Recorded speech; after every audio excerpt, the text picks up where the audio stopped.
video. Here's a firsthand, and I'm not sharing any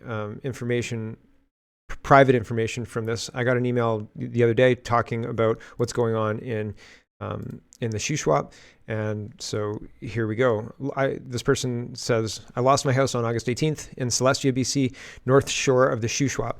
This loss was due to fire terrorism by the BC NDP government and the BC Wildfire Services. 6 weeks ago, 2 small fires started in Adams Lake.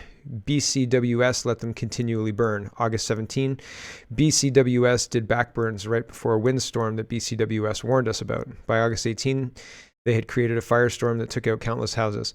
If we would have waited for the evacuation order, it would have been too late. The people who waited for the order, it was too late and had to escape by water. The corrupt NDP government never thought that the locals would fight for their homes. The BCWS basically left the area high and dry for locals and local fire departments to deal with their mess. Other areas such as Merritt, BC and Monty Lake, BC have had their governments do exactly the same thing to their areas. Many homes lost and damaged. Now the government has the RCMP goons locking down and patrolling Celestia. If you come out of your house, for those still there, you are threatened to be arrested. My friend who I have contact with her and her husband are still giving me updates with the events there. Trudeau's RCMP goons have barricaded the roads and will not let food, water, supplies, volunteers, equipment into the area. To get supplies to people, you have to sneak it in by the Seymour Arm or boat. My friend's husband has been there and threatened twice. He was outside trying to put out spot fires and they won't allow it. Fire terrorism at its finest. WEF land grab by NDP government and WEF CCP and maybe Trudeau. So there you go. I don't know. I can't verify. Who knows? But I appreciate people sharing their firsthand stories and things like that. I get a lot of emails. But I think that it's interesting because there's a lot of similarities between the secrecy, the locking down, the preventing people from moving. And on one side, and the confusion is necessary because we wouldn't permit it without the confusion. But on one side, people think, well, it's a disaster area. Maybe the people who are the first responders are trying to keep people safe, and you can't really do that. And we live in a society where people are going in to help, and so on and so forth. But it sounds like the people who are supposed to be going in to help are actually going in to make sure that everything burns to the ground, and people lose their homes, and they'll get moved, and you'll own nothing, and you'll be happy. Right? It's very difficult to sell your house and get the value out of it if it's a heaping pile of ash. Right? Like you can't sell it then. You lose everything then. And then what do? Right? Get the heck out of Canada is what you do. You don't have anything to bring with you. Run fast and far. Here's climate change. So the reason I'm showing this to you, and this is an email I got yesterday as well. So thank you again for emailing me and bringing my attention to things, because I can't see everything. I really can't.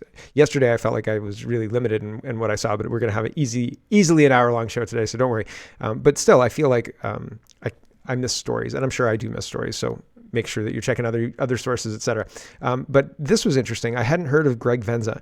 He is currently, you can talk to him on Twitter if you're interested, and he's currently a Toronto Sun supporter. He runs, not supporter, he contributes to the Toronto Sun. He's a Toronto Sun columnist. Where is this? He was linking to the Sun. Yeah, so Vizina, I'm saying it wrong. He writes for newspapers about climate change, but he created a car in the 1980s that ran on ammonium hydrogen hybrid fuel. And so here's just part of the news article about it. And we're going back in time when the CBC had some kind of standards or whatever. November 6th. Tonight, Back to the Future. 25 years later, why hasn't this Canadian's clean, green, hydrogen-fueled machine taken over the roads?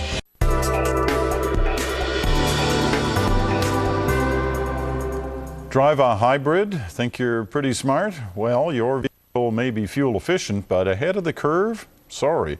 That prize goes to Greg Vezina. 25 years ago, he found fame by getting his Chevy Impala to run on something he called hydrofuel. So what happened to Vezina and his Chevy? In tonight's Checking In, Pia Chattopadhyay finds out. Well, here we are. It's the first time I've been in this thing in about 10 years. Greg Vezina fancies himself a man ahead of the times, and he was 25 years ago.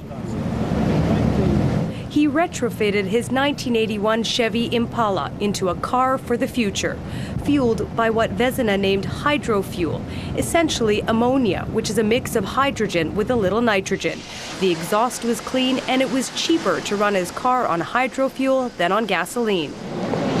Even the energy minister of the day took it for a spin and said he liked it. So did the Governor General. All in all, Vezina thought he had a winner. Within 5 years, assuming the government attitude towards the technology was proper, it would be available to the consumers. Fast forward. So I just found this interesting. There are solutions if you want to look for them, and there are people. This guy lives in Ontario, and he's got a company. Like, the company actually sells. They've got an agreement with the University of Toronto for a solar fuels group. So he's leaning into the climate change narrative, but I mean, he's making products that satisfy that narrative. So he's trying to market his product along that line. But you can buy, if you're interested, the kit to hydrogen and ammonia compatible gas and diesel engine conversion kits. I don't know if they're actually available or if this is an announcement from March 2023 that there will be these conversion kits available. I love stuff like this. I think that this would be super cool to have a car that runs on this kind of stuff, just because I think it's neat. But the point of me showing this to you is not to tell you that I want a hydrogen car. Although I always thought it would be fun to have a Lincoln Town car that ran on propane, but my wife said, no, you're not allowed to buy that. I was fully going to do it. I was going to buy one in 2004 because I like old man cars and all of that other stuff. And she said, do you know what happens to propane? Like, the propane sits in a tank in your trunk, and if you get rear-ended, it might blow up. And I was like, ooh, I don't like that idea. That's fair. So I never did that, but I thought that'd be a great idea. Anyway, hydrogen. Do you want a tank of hydrogen in your trunk as well? Like, they just popped the trunk, and the big hydrogen tank is sitting in the trunk that they just popped right there. So, it's one of those things. Sometimes you get things pointed out that make driving that propane bomb around seem a little different in your head, right? On one side, sure, propane's 48 or 49 cents a liter, right? When gasoline was 99 cents a liter. And I thought, half the price? What could go wrong? And then I thought, well, if it blows up, that's not so good. Here's the kit if you want to do a conversion on your car. And he seems to be making a go of it. So all of that is to say, they have a solution, and they chose not to do anything to it. Same with Sam Meyer's water car, et cetera, et cetera, et cetera. The whole point is control. They're not trying to save the planet. If they're trying to save the planet, there are other ways to do it. There are other ways to do it. I mean, if you wanted free energy, you could do it. You could do it. You could probably do it.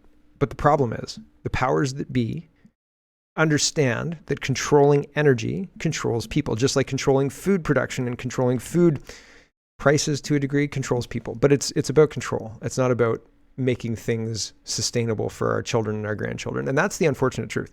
Here's Peter Sweden, and he's talking about reducing the farm animals and the food, which will increase the prices. If you reduce the number of fertilizer by 30%, that increases the cost of food by a similar percent, because the amount of food is less. So the food that is produced costs more, like by 30%-ish or more. Peter Sweden says, a source close to an Irish farmer told me that he has been told by the government to slaughter 20% of his cows to reduce emissions. They are planning on reducing the food supply in the name of climate change. There are solutions. There were solutions in the 80s. The ministers involved all sat in the car and thought, we're going to have to deal with this guy. He doesn't understand how things work. He doesn't get that we've got Alberta. We're never going to run out of oil. Holy smoke. We got to deal with this clean car, right? Thought the politicians in the 80s. So I think that it's interesting that even though there's answers, people are still falling for this. Oh no, it's global warming. We have to destroy our entire economy in order to fix global warming, which is dumb. It's a stupid idea that doesn't pass the smell test. The only way they can actually make that a thing is by forcing it and lying to people, right? And speaking of lying to people, is this year the hottest on record, do you think? They keep saying that. Every week I'm hearing Canada and the rest of the world is going through the hottest year on record. 2023 is so hot. Climate boiling. We've got another. Well, here's an Edmonton. Wait, hold on a second. Here's an Edmonton weather report.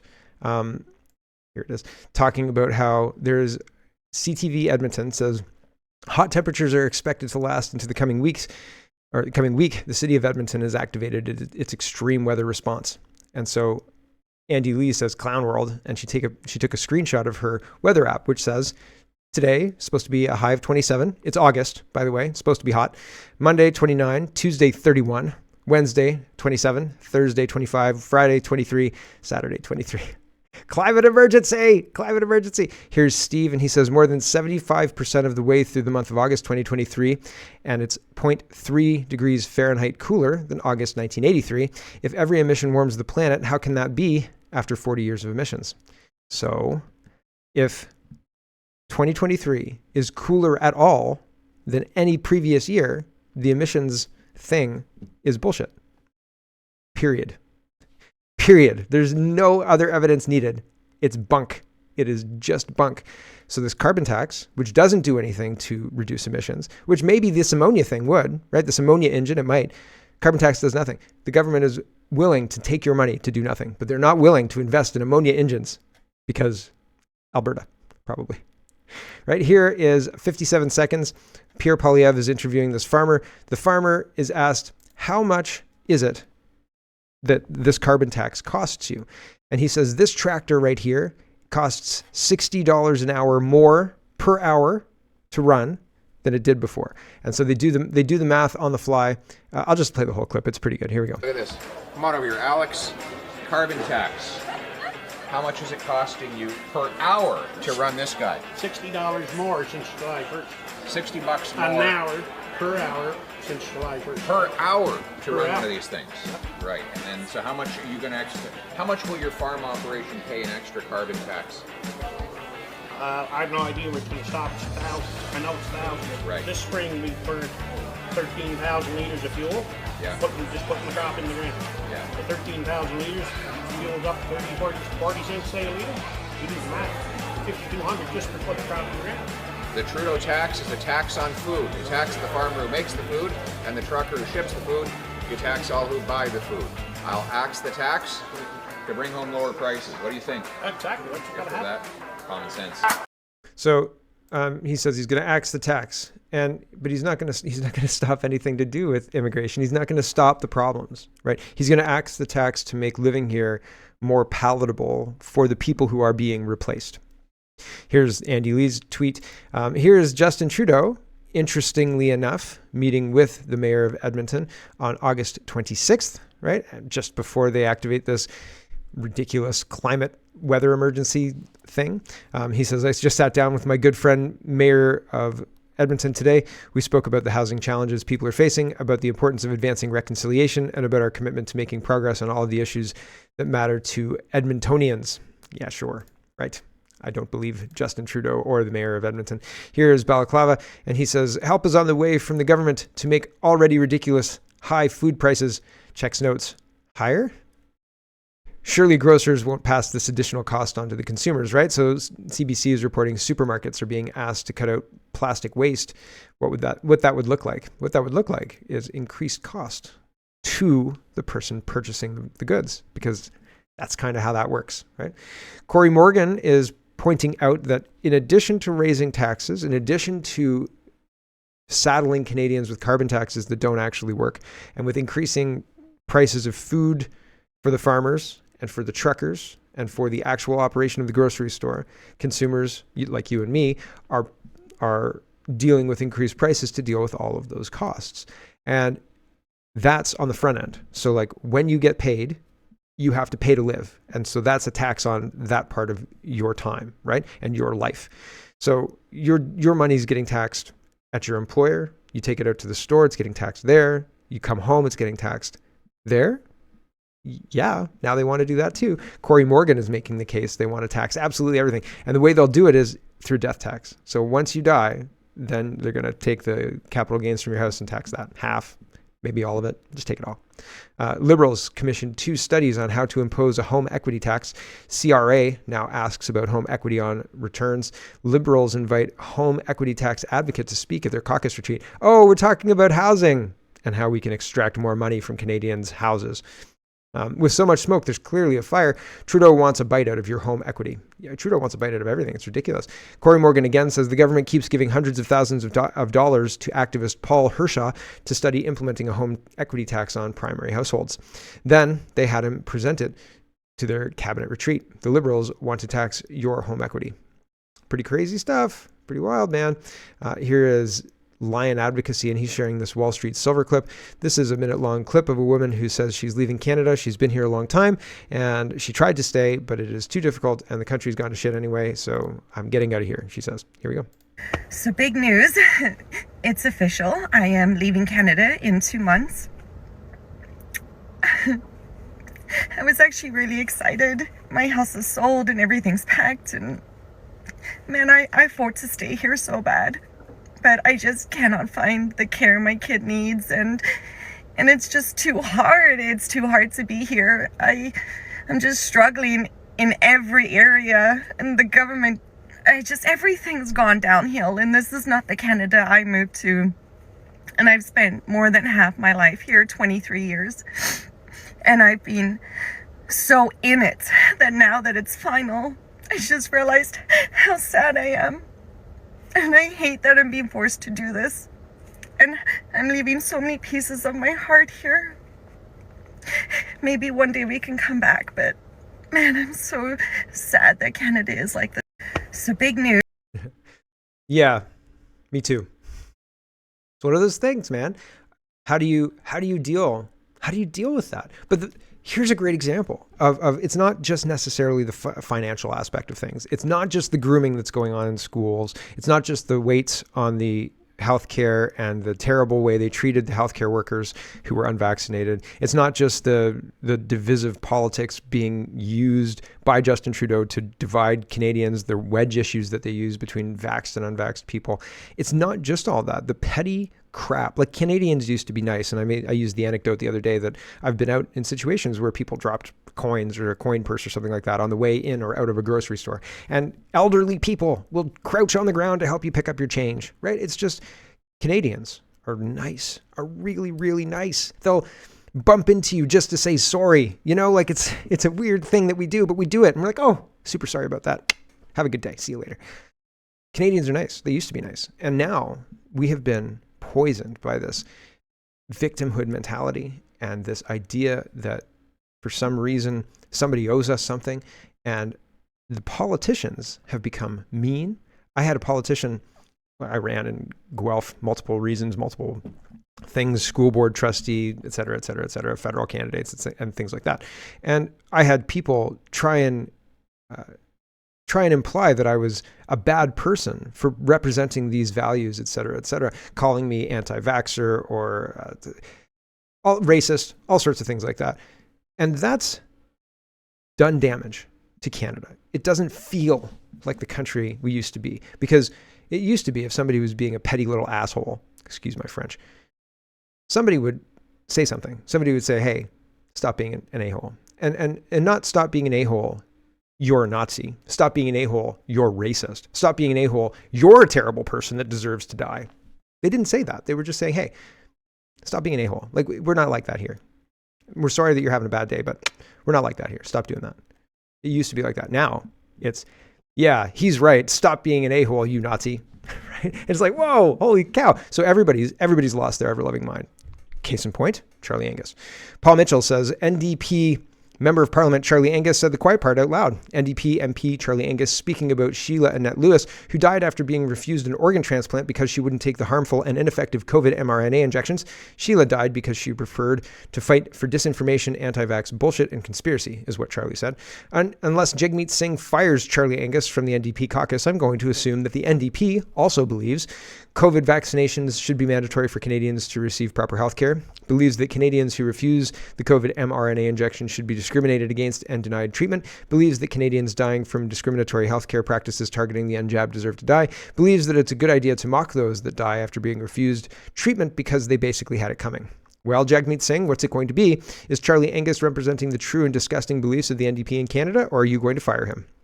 He's not going to fire him. So here's the source tweet, which has been deleted, and here is the picture of the tweet. And the funny part is, if somebody had died, I really feel like in 1992, 3, but maybe not even then, if somebody had died because the healthcare bureaucracy had refused them treatment because they refused an experimental jab. See, but it wouldn't be framed that way. It wouldn't be framed. It would be framed like this is a new vaccine, and the people in the healthcare industry say, if you want to be in this organ donation list, you have to be fully vaccinated. So if they say this is now a vaccine that's approved and fully vaccinated, the healthcare people are gonna line up and do what they're gonna do. But I'd like to think that somewhere, in my history, and not too long ago, somebody in government would make an issue out of this, and not make fun of the person who died because the Canadian government withheld healthcare. You know what I mean? It seems like it's a really big departure from what Canada used to be. It really does. Here's Charlie Angus doubling down on his deleted tweet. He says, I'm not sure why anybody would want to fornicate with my couch. It's really quite old, but calling out Poilievre's anti-vax crew gets these kind of responses. So this is Return of the Mustard Tiger, says Charlie Angus is a cunt. F him and F his couch. I hope he suffers feeling something caught in his teeth for the rest of his wretched life.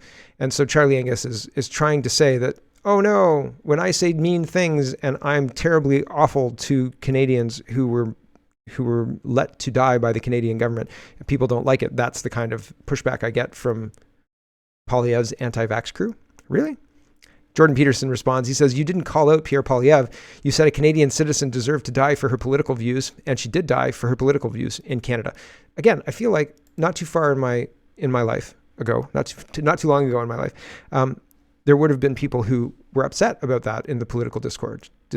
And now it's difficult to find. There's so many talking head shows now. It's so funny. Like I do mine and Greg does his, Jeremy McKenzie does his, but there's a whole left-wing group of people who try and put together a show kind of like this, but it's not like this. I mean, like there's Ratioed, they get tons of views, right? There's a whole bunch of, True North has got a whole bunch of podcasts that are kind of similar to this as well. There's so many talking head shows. And it seems like out of all those shows, nobody's really upset about this kind of stuff, right? Like you've got Hurly Burly or something like that. And all of these shows seem contrived. They don't seem like they have any heart. It doesn't seem like the producer, sometimes they do, like Rupa seems kind of interested. Andrew Lawton seems kind of interested, but he's willing to play games, man. He wants to be a newsy guy. He wants to be like a Pulitzer Prize winning like news person, right? Like that's for me when I look at that. He's willing to play the game, right? He wants to play the game to get the accolades. And I don't give a shit about that. I don't care about that. And that's what I mean. There's no heart. There's no heart in them. I listen to them and it's like news people doing a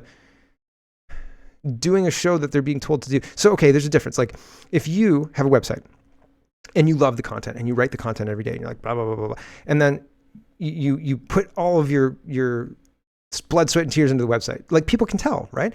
And then if somebody else works for a corporation and they're hired by the corporation to, read the news for the corporation, they're reading the corporate news and there's no heart to it. It's kind of, it's information. It's static. It's kind of antiseptic, right? It's just kind of there. There's no oomph. I don't know. It feels fake. It feels disingenuous. It doesn't feel like it's real. And so, or it doesn't feel like it's genuine because the genuine stuff gets buried under, well, my employer wouldn't like that. I'm not going to weigh in on this abortion thing because my employer wouldn't like that. I'm not going to weigh in on this vaccination thing because my employer wouldn't like that. I'm not going to talk about that because my employer wouldn't like that. Fuck that. Excuse my language. Again, ridiculous. It's ridiculous. There's no heart. People have emotions and feelings about these things. And then, the news broadcasters say, it's a threat to our democracy. Hello, everyone. Thanks very much for watching. This is just a short version of a longer show. If you'd like to get the whole show, you can go over to CanadaPoly.com and sign up for a subscription. Just look in the drop-down tab for Shop and Donate and look for subscriptions, and you'll get immediate access to the full show. Love to see you. Thanks for watching, everybody. Have a wonderful, wonderful